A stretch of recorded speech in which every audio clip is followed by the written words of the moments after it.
Good afternoon. This is Jordan Collins for the individual contribution for the networking final project. So, excuse me. I know that we went over everything in the group video, but I just wanted to show my contribution and go into a little more detail on the interconnectivity of this. So while Darius and Ray's job was mainly to help me research and get the Pi set up with its little sensor and everything, you can see there. We got those DHT22s. And again, we do have 4 of those set up in different locations to get a bunch of different data. And so my job mainly with this was to connect everything together and store it in a database and then back up that database to a remote node. So I'll go over that real quick. So as you can see, when we started the project, I wanted to do something with a VM, like a Linux VM, Ubuntu, and I had a problem getting a static IP address for that. So I went ahead and set up the MySQL MariaDB database on my Raspberry Pi, my main one that I've been using for class. And so within there, as you can see on my little screen there, we have almost 2,700 rows of data, and there's a lot of them. And everything's coming from Ray's Pi or my Pi inside, my Pi outside, or Darius's Pi, I believe is in his garage right now.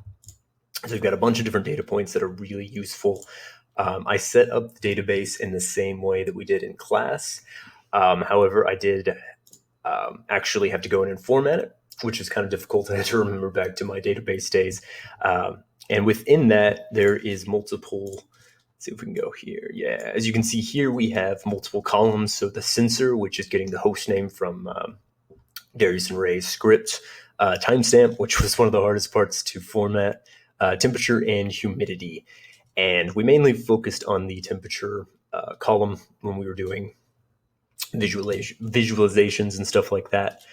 So I did have to build this database, and then the hardest part of this job was getting everything to work together. So I eventually figured out that at least on my local network, I can just connect directly to the database using the script, Darius and Ray's script, using just the IP address of my Raspberry Pi.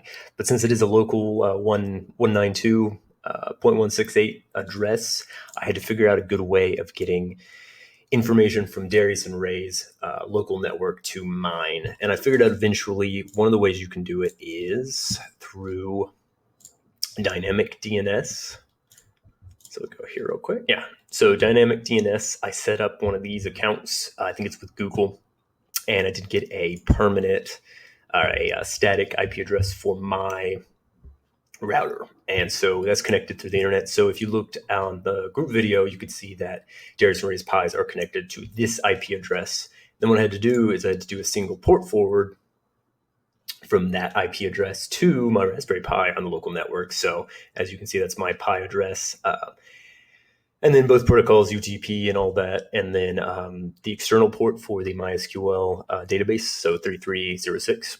And this isn't the most secure way to do it. We did set up passwords for the actual MySQL database to help protect it. But theoretically, you would want to do something like a VPN.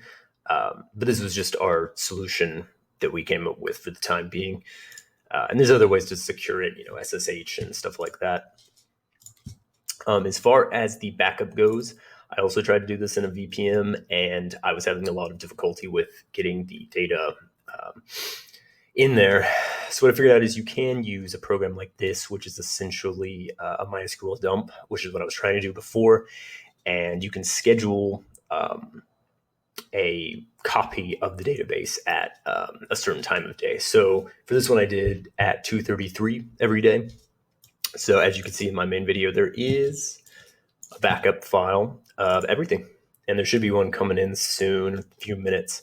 And those, like I said, are my .sql files. So you can use MySQL Workbench or something to basically put those back in the database should my Pi fail. And these are backed up to my desktop's hard drive. So they are secure on a separate node. So if the Pi collapses, then we do have a backup and everything like that.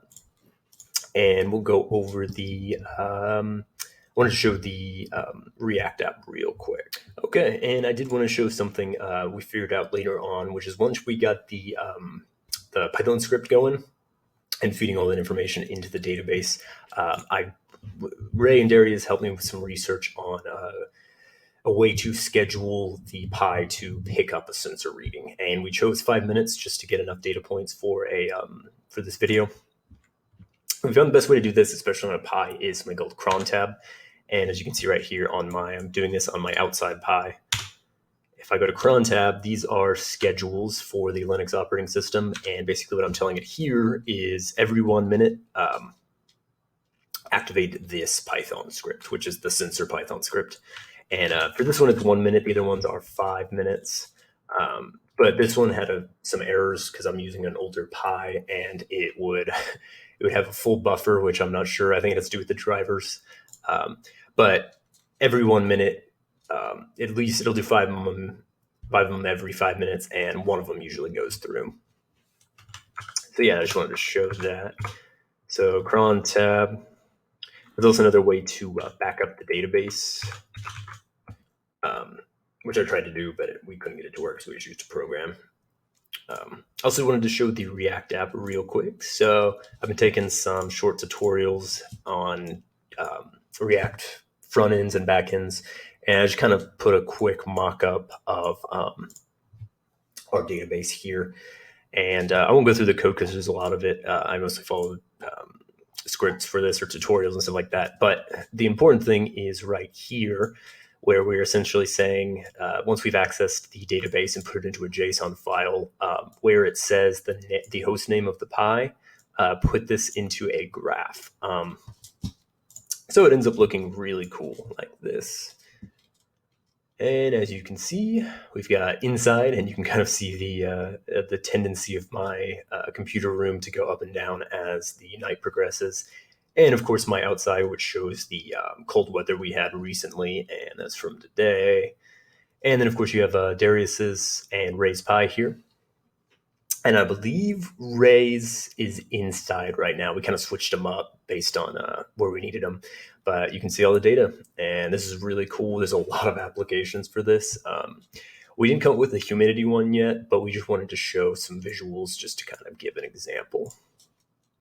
Okay, that's it for the React app. And as far as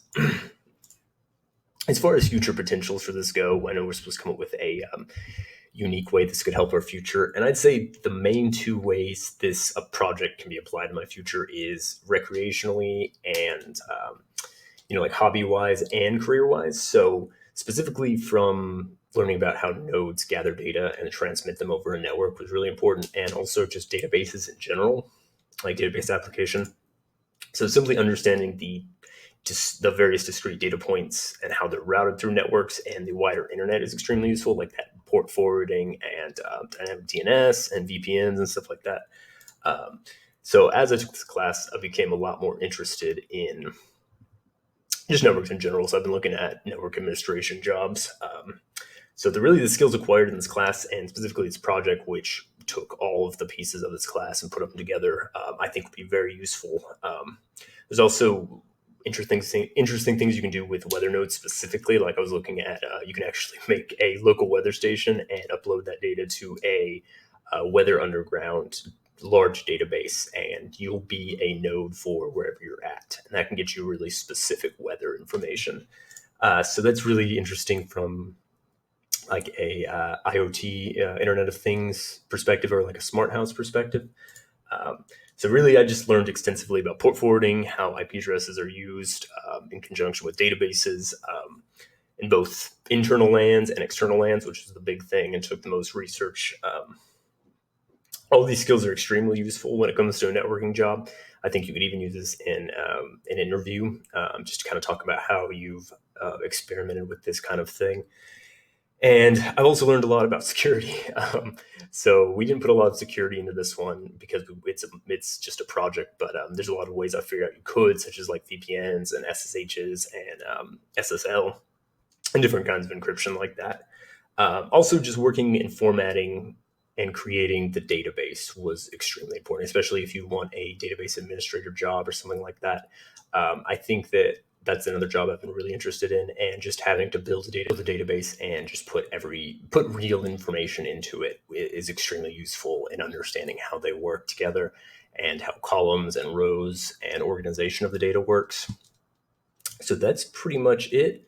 Yeah, like I said, all these things are things you do with the database and the network, like getting information remotely or from a local network or accessing a database remotely, and backing up everything is very pertinent to real life and potentially a future career. So I'm excited about that. I think that's it for me. If you have any questions, just send me an email and we can go over them. Thank you.